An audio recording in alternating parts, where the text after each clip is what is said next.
Jumpa kembali dalam program Inspirasi Maranatha. Satu program yang lahir dari hasil pengkajian, penelitian, intinya Tridharma dari perguruan tinggi yang dilaksanakan oleh para dosen Universitas Kristen Maranatha. Nah, kita akan awali dengan doa. Mari kita bersama berdoa. Bapa Surgawi yang Maha Baik, terima kasih bahwa Engkau terus berkarya melalui penemuan-penemuan ilmu pengetahuan, dan Engkau memanggil setiap kami sebagai kawan sekerja Allah untuk melakukan Tridharma perguruan tinggi. Oleh karena itu Bapak berkati percakapan kami dalam program Inspirasi Maranatha ini. Kami serahkan percakapan ini dalam kemurahan Tuhan. Kami berdoa dalam nama Tuhan Yesus Kristus. Amin. Nah, saudara-saudara, pada kesempatan ini kita akan membahas satu jurnal hasil dari pengabdian masyarakat. Nah, jurnal tersebut kalau ditulis dalam bahasa Indonesia disebutkan dengan tema literasi keuangan bagi pelajar SMA Penabur Kristen 1 Cirebon untuk mempersiapkan mereka menjadi investor yang cerdas. Nah, kita telah didampingi seorang narasumber, dosen dari Fakultas Bisnis, dan kita akan berkenalan dengan Bapak Peter. Silakan Pak Peter untuk memperkenalkan diri kepada para sahabat Maranatha. Silakan Pak Peter. Perkenalkan, nama saya Peter, saya dosen di Fakultas Bisnis, program studi S1 Manajemen. Ya. Oh ya. Bapak sudah di Maranatha berapa tahun ya? Tahun ini per September 20 tahun, Pak. Wah, 20 tahun ya. Jadi cukup lama ya, 20 tahun. Jadi kalau Bapak S1-nya di mana? Di Maranatha. Maranatha S2? S2 saya di ITB, Pak. ITB, S3-nya? S3 saya di Unpar, Pak. Oh ya, beda-beda ya universitasnya. Baik Pak Peter, dalam kesempatan ini kalau saya lihat ini jurnal dari konteksnya pengabdian ya, masyarakat ya. Nah, ini saya kira pengabdian masyarakat juga bisa diangkat menjadi satu jurnal, ya kan? Jadi tidak harus yang penelitian, ya. Pengabdian masyarakat pun juga bisa menjadi sebuah jurnal. Nah, ini satu hal yang menarik bahwa Tridharma perguruan tinggi adalah menegaskan 3 tugas utama dari seorang akademisi, seorang dosen. Yang pertama adalah di dalam bidang pendidikan pengajaran, yang kedua adalah penelitian, dan yang ketiga adalah pengabdian masyarakat. Nah Pak, Bapak dalam konteks ini kan menulis jurnal ya, tadi dengan judul Literasi Keuangan bagi pelajar SMA Penabur Kristen 1 Cirebon, agar mempersiapkan mereka menjadi investor yang cerdas. Ya. Nah kalau boleh saya tanyakan Pak, apakah untuk membentuk anak-anak SMA ini menjadi investor ya. Ini kalau saya bayangkan pengabdian kan tidak bisa hanya sekali ya, pokoknya saya beri ceramah langsung mereka bisa menjadi seorang investor, kan ada sebuah proses. Bagaimana Pak Peter dalam masalah ini? Jadi pertama kali kami datang itu tentunya bentuknya ceramah. Jadi ketika kami datang, kami memberikan pemahaman tentang literasi keuangan. Nah, lalu setelah itu kami sampaikan juga mengenai simulasinya seperti apa ya. Kami di sini mengarahkannya pada pasar modal, saham. Paham. Nah, jadi di situ setelah anak-anak mulai paham, nah mulailah setelah itu kami masuk ke jenis-jenis investasi. Kami perkenalkan kalau investasi itu bukan hanya di saham, bukan hanya jenis investasi yang yang trending saja, tapi banyak sekali pilihannya. Ketika mereka tahu itu, nah mereka sudah memahami, nah, barulah kami mulai melakukan pendekatan-pendekatan yang lain. Salah satunya mungkin ketika kami berkunjung hanya datang, lalu setelah itu pulang, mereka akan kehilangan yang setelah disampaikan mungkin bisa menguap gitu ya Pak ya. Nah, tetapi kami tetap jaga hubungan dengan cara ya, jika ada pertanyaan yang hendak ditanyakan lebih lanjut, kalau misalkan mereka masih bingung, mereka boleh kontak kami Pak. Kami terus arahkan kepada mereka, kalau memang mereka butuh, ya kita akan terus bantu mereka. Gitu, Pak. Tapi ya Intinya bukan mereka untuk coba-coba investasi, tapi keingintahuan mereka sebagai pelajar sejauh mana gitu ya Pak. Itu yang kami arahkan tuh seperti itu. Supaya itu tertanam di dalam pemikiran mereka, kalau mereka tuh harus melakukan hal-hal yang memang jalurnya itu jalur yang benar gitu Pak. Ya, saya berkaitan dengan apa yang disebut dengan literasi. Ya. Dalam hal ini adalah literasi keuangan. Kalau saya menangkap bahwa di dalam masyarakat kita itu belum terlalu menempatkan literasi keuangan itu sebagai suatu budaya. Ya. Jadi maksud saya begini, kalau saya tahu ya ini keluarga-keluarga yang ya kebetulan saya orang Tionghoa ya, jadi keluarga-keluarga Tionghoa itu literasi keuangan itu dibicarakan dalam kehidupan sehari-hari. Apakah itu di meja makan, ataukah kalau mereka pergi bersama, atau ketika mereka menjumpai satu hal, maka di situ ada satu diskusi tentang tanda petik tadi literasi keuangan, bagaimana mengelola keuangan dan sebagainya. Jadi kalau saya melihat bahwa keberhasilan dalam literasi keuangan ini juga ditentukan oleh interaksi anak-anak ini dengan orang tua. Apalagi ini masih pelajar gitu ya Pak ya. Jadi masih pelajar maka mereka secara ekonomis masih tergantung ya kepada orang tua. Sehingga mungkin alangkah baiknya kalau seandainya ke depan di samping kita mengadakan pengabdian masyarakat di SMA itu juga melibatkan orang tua itu. Bagaimana Pak Peter dalam hal ini? Jadi memang Pak, kami sekarang sedang menggodok program, di mana program ini kami ya, namakan sementara itu film, ya Financial Literacy Movement. Nah, rencananya kalau memang program ini sudah matang, mungkin kami akan menggandeng juga pada OJK Pak. Otoritas Supaya Jasa apa? Keuangan Supaya ya. dampaknya itu kuat gitu Pak ke masyarakat. Jadi bukan hanya pada pelajar, tapi juga mungkin pada masyarakat umum gitu Pak. Iya. Dalam film ini, dalam Financial Literacy Movement ini, kami buat semacam apa ya, silabusnya gitu ya Pak ya.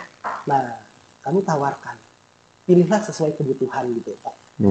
Jadi kita udah siapkan menunya, masyarakat tinggal memilih, nah, kita akan masuk. Nah, jadi memang kita akan berusaha untuk menyentuh lebih banyak lagi, lebih dalam lagi itu kepada masyarakat ya, baik itu mungkin orang tua, bahkan mungkin guru, ya, dan juga mungkin masyarakat pada umumnya. Ya. Kami ya mungkin sekitar 2 bulan yang lalu juga melakukan pengabdian Pak. Nah kami lakukan pada GKI Metro, GKI Bandar Lampung. Bandar Lampung ya, di metode di Bandar Lampung. Betul Pak. Dan juga guru-guru kami buka ya khusus untuk GKI Metro, GKI Bandar Lampung dan juga guru-gurunya. Itu kami lakukan selama 2 hari Pak. Tentunya materinya pasti berbeda dengan yang diberikan pada anak SMA. Pelajar ya. Iya Pak, saya tertarik ya dari tulisan yang Bapak sampaikan dalam jurnal itu menyatakan bahwa OJK, Otoritas Jasa Keuangan Indonesia pada tahun 2019 itu melaporkan bahwa ada perkembangan kemampuan literasi keuangan. Ya, dari semula 29,7% lalu naik gitu ya, 38,03%. Ya, memang ada kenaikan. Sehingga wawasan orang terhadap literasi keuangan itu meningkat gitu ya. Tapi ternyata perkembangan kemampuan literasi keuangan tersebut juga menyatakan bahwa itu bukan berarti sudah cukup memadai. Karena pelajar di Indonesia itu justru sangat rendah ya dari sudut kemampuan literasi keuangan. Jadi wawasan ini boleh naik ya, tetapi realitanya dalam hidup sehari-hari para pelajar atau mungkin juga para mahasiswa belum memiliki satu literasi keuangan yang standar begitu. Bagaimana itu Pak Peter? Jadi memang kami juga pernah melakukan ya Pak ya webinar secara nasional terkait dengan literasi keuangan ini. Waktu itu lumayan banyak pesertanya. Nah, Tapi memang di situ kami mendapatkan ya apa yang dibilang oleh Pak Yohanes tadi gitu ya, menurut surveinya OJK gitu ya. Nah itu betul-betul mereka tuh kebingungan gitu. Apa sih mengenai pengelolaan keuangan? Apa sih yang namanya investasi? Mereka tuh cuma tahu kulitnya tapi nggak tahu dalamnya gitu ya. Tahu namanya gajah tapi bentuk gajah itu seperti apa gitu Pak. Nah jadi kami terus mencoba mengedukasi. Nah jadi di situ kami terus pancing. Nah jadi tujuan kami tuh intinya ingin memperkenalkan ya literasi keuangan ini terus menerus pada masyarakat maupun juga pelajar. Nah makanya ya, seperti yang tadi saya bilang kita membuat yang namanya film.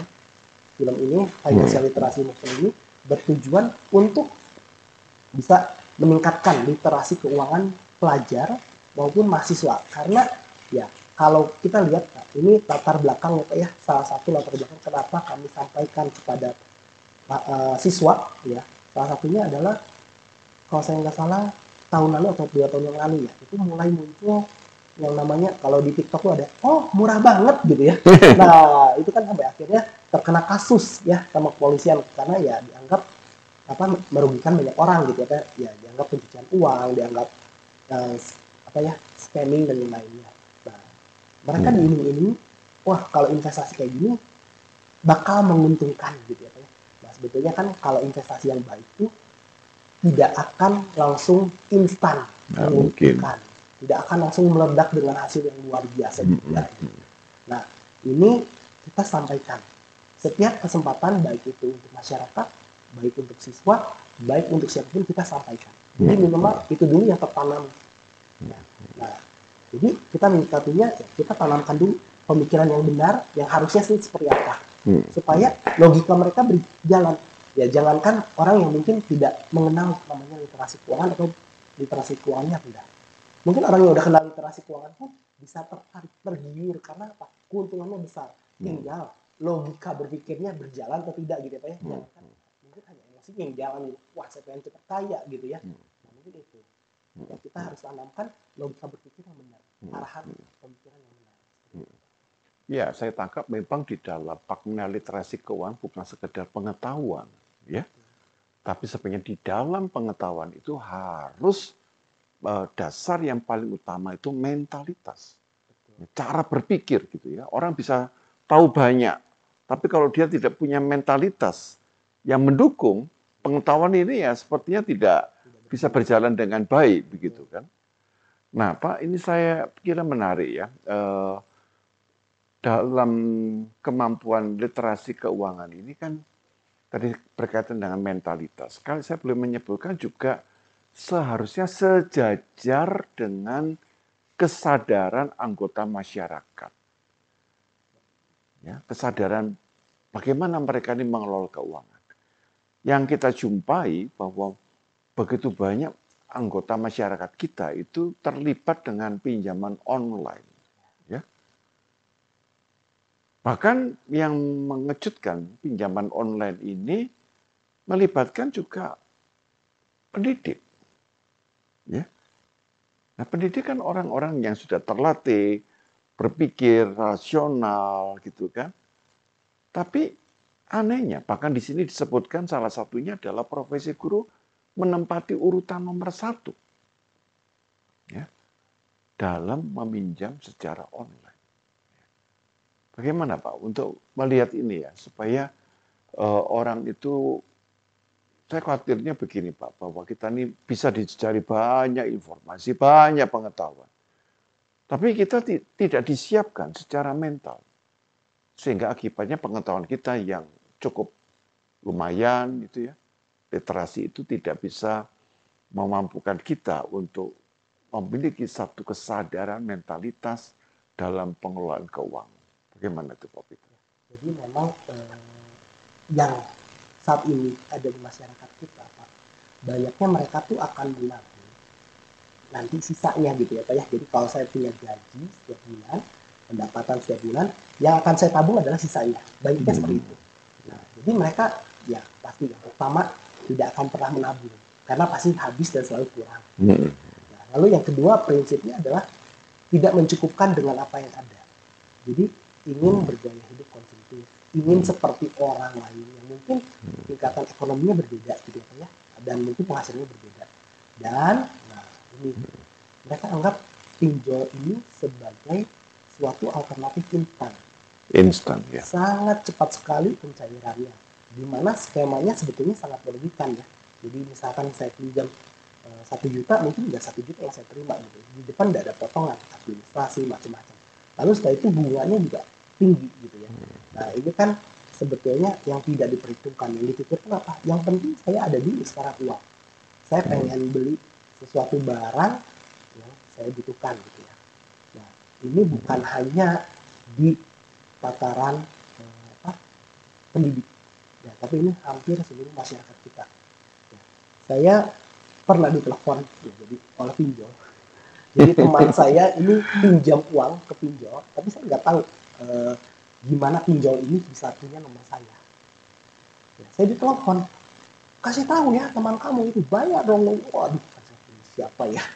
Nah, akhirnya saya kontak teman saya, kamu pinjol ya, beresin.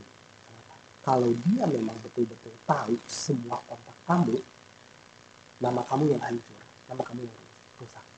Memang kamu butuh apa? Oh iya kemarin luar biasa. Kalau setiap bulan kamu ada tabungan dari penghasilan, habis selalu kurang. Nah itu kenapa?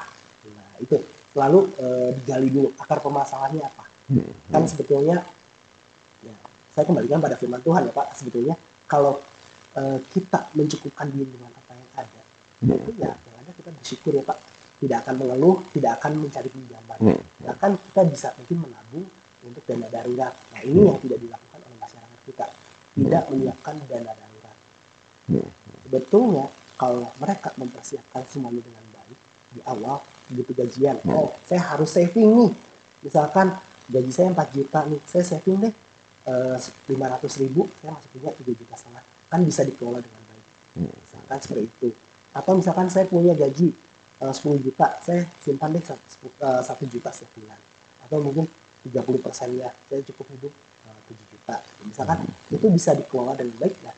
Makanya setiap kali ada kebutuhan, setiap ada hal yang memang membutuhkan yang besar, sudah ada backup-nya gitu. Jadi kita tidak usah mencari dari pinjol atau mungkin pinjaman atau mungkin kalau masyarakat kita tuh senangnya hobinya BPKB kendaraan ya Pak ya, digadaikan gitu Pak. Nah itu juga kan salah satu solusi yang memang selalu dilakukan oleh masyarakat kita. Bahkan saya lihat itu kadang-kadang konyol sekali karena ada orang yang sampai menyerahkan sertifikat rumah demi pinjaman. Dan memang akhirnya tragis. Ya, rumahnya akhirnya disita oleh bank. Sampai dia menjadi homeless. Dari orang yang saya kenal secara ekonomi itu sangat lumayan, bahkan orang tuanya itu saya kenal, ekonominya itu sangat tinggi, sampai anak ketika orang tuanya meninggal, anaknya ini homeless. Nah, lihat di mana letak masalahnya. Orang tuanya ini berjuang dan dia tahu nilai uang, sehingga dia itu hanya membelanjakan sesuai dengan kebutuhannya, bahkan dia juga untuk dirinya itu juga tidak mau terlalu memanjakan. Nah, anaknya tidak tahu proses. Ya, anaknya taunya enak. Dan sayangnya orang tua ini tidak, ya memang sudah memberi teladan, tapi tidak melatih anak ini dalam literasi keuangan secara mental. Sehingga anak ini tidak mempunyai satu gambaran spiritual bagaimana saya harus menyikapi keuangan. Jadi selama orang tuanya masih hidup, dia masih aman. Tapi akhirnya memang satu demi satu dipanggil dan akhirnya anak ini bersama dengan pasangan hidupnya juga ya kok ketemu pasangan hidup yang sejenis ya saya katakan itu. Sehingga harta orang tua yang sebenarnya lumayan besar, ya ada beberapa rumah yang ada, itu bisa habis satu demi satu dan akhirnya mereka menjadi homeless. Nah, masyarakat kita juga sama itu. Jadi bulan ini beli motor baru, ya 3 bulan lagi motornya udah dijual dengan harga yang lebih rendah, lalu dia kembali kepada pola yaitu pinjaman online kemana-mana, ya. Kalau perlu juga sawah di gadekan dan sebagainya. Maka ini kembali kepada satu hal yang mendasar. Ini yang saya kadang-kadang bingungnya di sini, Pak Peter. Masyarakat kita ini menyebut masyarakat yang beragama, tetapi jiwanya itu materialistik. Ya, seorang yang beragama yang memiliki spiritual itu kan yang dikatakan oleh Pak Peter itu mencukupkan diri dari apa yang dia punya. Kalau punya, saya membeli. Kalau tidak punya, saya menahan. Ya. Nah, kemampuan untuk menahan diri, menguasai diri, ini belum menjadi spirit, esensi utama dari hakikat agama. Agama akan mengajarkan kepada kita bagaimana kita mengendalikan, menguasai diri. Nah, kita sudah berbicara di dalam sesi yang pertama ini, nanti kita lanjutkan percakapan kita, tentunya akan lebih menarik dalam sesi kedua atau segmen yang kedua setelah informasi yang satu ini.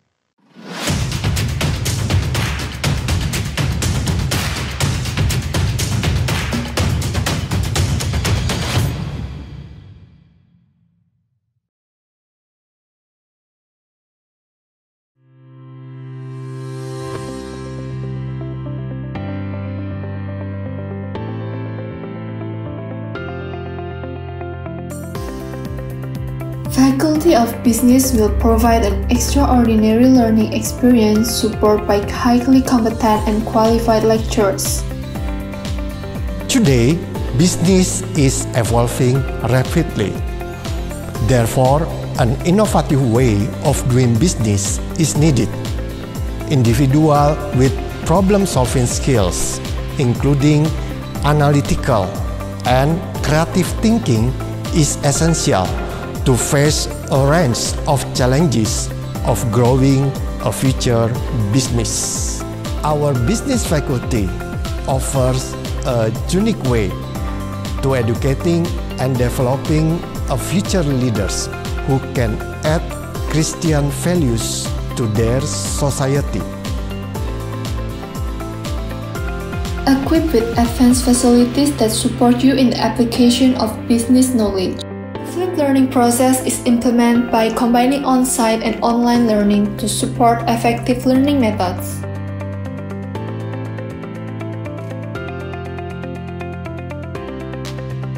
The flipped learning process will familiarize you with active discussion, especially about business science, which often occurs in the real business world.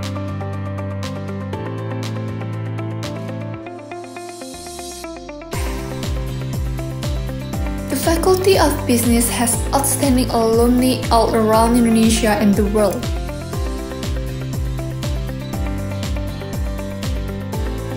Let's start the journey with us today and be ready for tomorrow.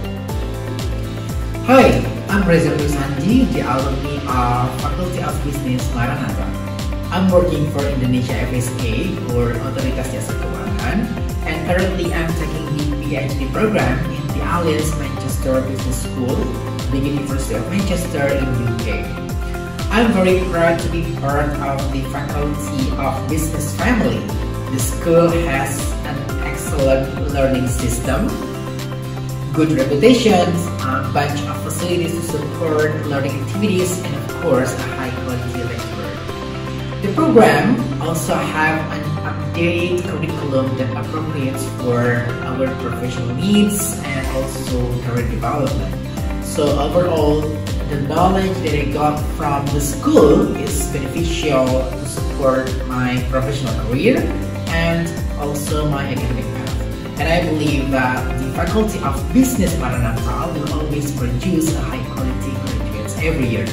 Thank you.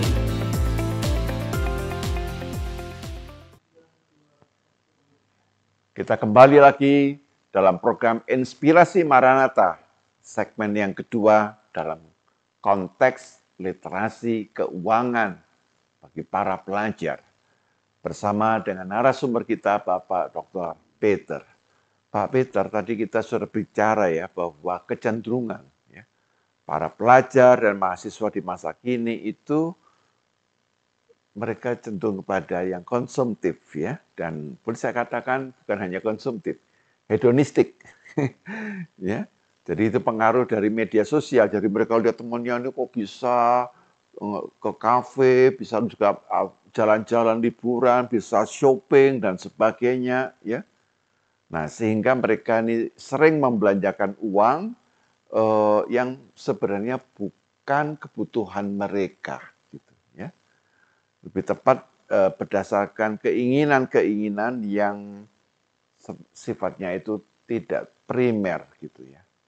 Nah, jadi kalau kita lihat dalam konteks ini ada perbedaan antara literasi keuangan dan motif. Ya.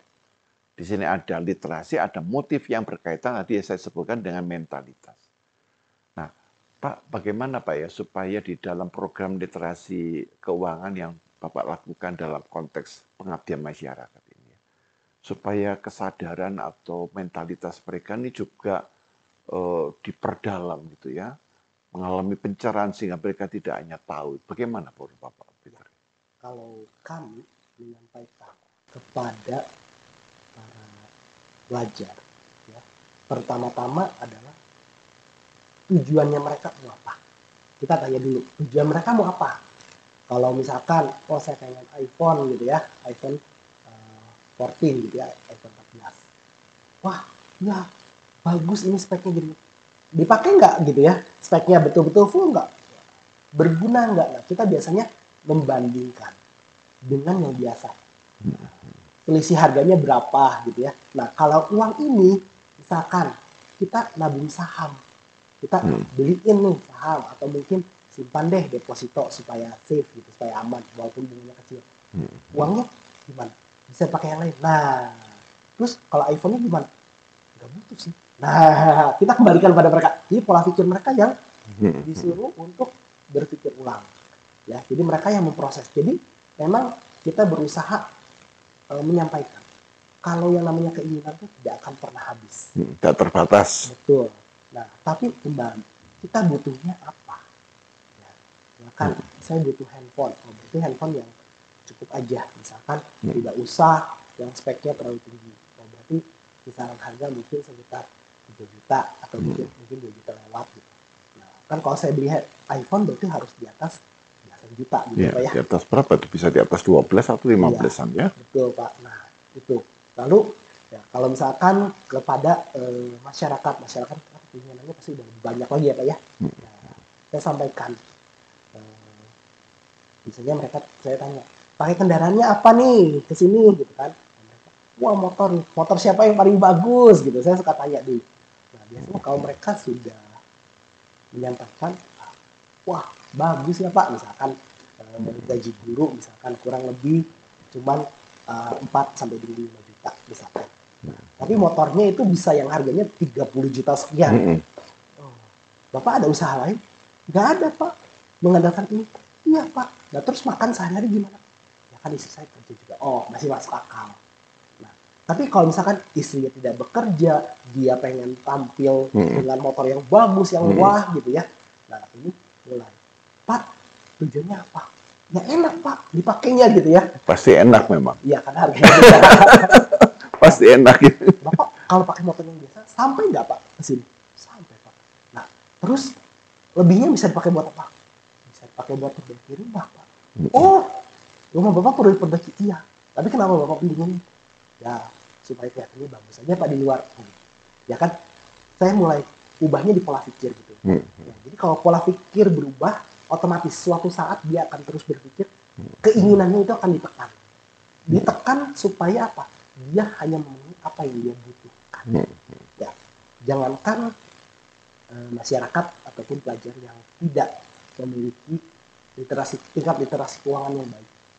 Bahkan mungkin saya pun, karena saya hobinya otomotif, saya lihat, wah ini mobil bagus ya spesifikasinya.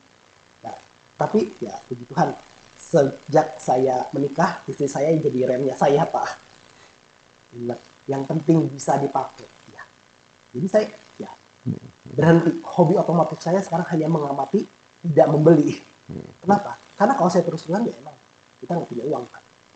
Kenapa? Karena ya terus konsumtif gitu Pak ya. Suatu saat ya itu menerap pada diri saya berpikir iya betul ya, butuh bukan ingin. Nah itu yang kita sampaikan. Nah, lalu kedua saya sampaikan, kalau uang kelebihan ini dibuat jadi investasi, nah itu ujungnya 5 tahun lagi jadi berapa? Saya bikin stimulasi. Jadi simpan harga saham misalkan di BCA 5 tahun ke belakang sampai sekarang. Terus di tengah-tengahnya kan ada stock split macam-macam. Saya ceritain semua. Mereka cuman melongo. Wah, sayang ya uangnya tuh nggak dipakai untuk investasi. Nah, sekarang kalau motornya sekarang dijual, harganya naik atau turun? Pasti turun. Turun. Nah, rugi nggak? Iya ya. Nah, mulai pola pikirnya kita ubahin supaya mereka memikirkannya utuh. Oh iya, kalau kendaraan itu bukan yang utama, kalau gengsi itu bukan yang utama, gaya hidup bukan yang utama, yang paling utama adalah memikirkan masa depan. Ya, jadi kita nggak bicara masalah investasi saja, tapi masa depan tuh harus direncanakan dengan baik. Nah, saya kira ini penting ya, bahwa di dalam setiap agama yang ada misi itu jangan hanya mengajarkan bagaimana dekat dengan Tuhan, ya, tapi bagaimana makna dekat dengan Tuhan itu diwujudkan dengan kemampuan kita untuk bisa mengelola keinginan-keinginan kita itu yang liar. Nah, karena itu di dalam konteks ini saya teringat akan ucapan Tuhan Yesus itu ya, barang siapa yang mau mengikut aku, yang menyangkal dirinya, ya, menyangkal diri, ya, deny yourself, memikul salibnya, ya, memikul tanggung jawab, lalu dia mengikut, meneladan aku. Nah, dalam hal seperti ini memang poin pentingnya adalah yang paling sulit itu menyangkal diri. Itu paling sulit sekali. Tapi sebenarnya menyangkal diri kalau kita lakukan, itu membuat kita membuat satu investasi ke masa depan. Saat ini memang berat, tapi sebenarnya dengan menyangkal diri kita sebenarnya sedang membuat investasi jangka panjang di masa depan. Nah, Pak, dalam konteks ini saya sangat tertarik. Di dalam tulisan Bapak itu ada dalam program pelatihan ya Pak ya. Itu minimal ada 3 poin yang saya tangkap itu ya. Ada literasi keuangan dan profil risiko, ya. Lalu ada simulasi perdagangan virtual, dan yang ketiga adalah perencanaan investasi. Nah, saya kira perlu di-share ya 3 poin ini kepada para sahabat Maranatha sehingga mereka pun juga bisa ngerti apa itu literasi keuangan, profilnya risikonya apa itu. Lalu simulasi perdagangan virtual dan yang ketiga perencanaan investasi. Silakan Pak Peter. Untuk materi literasi keuangan itu kita jelaskan apa sih literasi keuangan pada para siswa ya. Mereka dijelaskan mengenai jenis-jenis dari literasi keuangannya itu apa-apa saja. Lalu setelah mereka mengerti, baru kita melakukan tes ya. Tes mengenai profil resiko dari masing-masing pelajar. Nah, kita bagikan angket, lalu mulai mereka mengisi. Jadi mereka mengisi angketnya, lalu sambil dilakukan pembicaraan yang lebih lanjut, nah, kita langsung hitung semua di belakang layar, nah, lalu kita bagikan lagi ke anak-anaknya. Nah, mereka sampai ya, kurang lebih itu rata-rata ya, mereka tuh ada di resikonya rendah dan juga sedang. Ya, jadi mereka tidak berani untuk resiko tinggi ya. Lalu berikutnya kita perkenalkan simulasi perdagangan secara virtual. Jadi anak-anak diminta download aplikasi dari salah satu provider ya, disebutnya mungkin dari perusahaan sekuritas yang memang bekerja sama dengan Maranatha Pak. Nah, diminta download, mereka disuruh trading saham. Yang memang waktunya sangat singkat Pak ya. Nah, tapi ya, di situ mereka mulai bisa melihat ketika mereka beli itu harganya berapa, setelah mereka jual itu berubahnya berapa, jadi berapa. Jadi ada kemungkinan harganya naik, ada kemungkinan harganya juga turun. Nah, ini tujuannya apa? Supaya mereka ngelihat kalau saya mau beli saham tuh harus ngapain sih? Nah, yang pertama kita jelaskan. Coba dilihat analisis fundamentalnya. Fundamental itu berbicara mengenai dasar dari perusahaan, keuangannya perusahaan. Nah, itu seperti apa? Kondisi perusahaan seperti apa? Itu fundamentalnya. Lalu kita melihat juga analisis teknikalnya. Teknikal itu apa? Nah, ini pergerakan harga saham. Tapi kami hanya jelaskan, tidak mengajarkan pada siswa karena terlalu berat, Pak. Ini kan masuknya di pasar modal ya, Pak, di fakultas bisnis. Jadi materinya kita nggak terapkan kepada mereka, tapi hanya diperkenalkan saja. Nah, setelah itu mereka barulah mengerti, kalau jual beli saham tuh kayak gini ya. Nah, dikasih uang berapa ya secara virtual, dijual jadi berapa, saya untung atau saya rugi gitu, Pak. Nah, itu yang supaya mereka dapat pengalaman. Jadi ya, ketika mereka untung mereka senang, tapi begitu mereka rugi berpikir mereka, ternyata harus hati-hati ya, tidak gampang juga gitu, Pak. Seperti itu.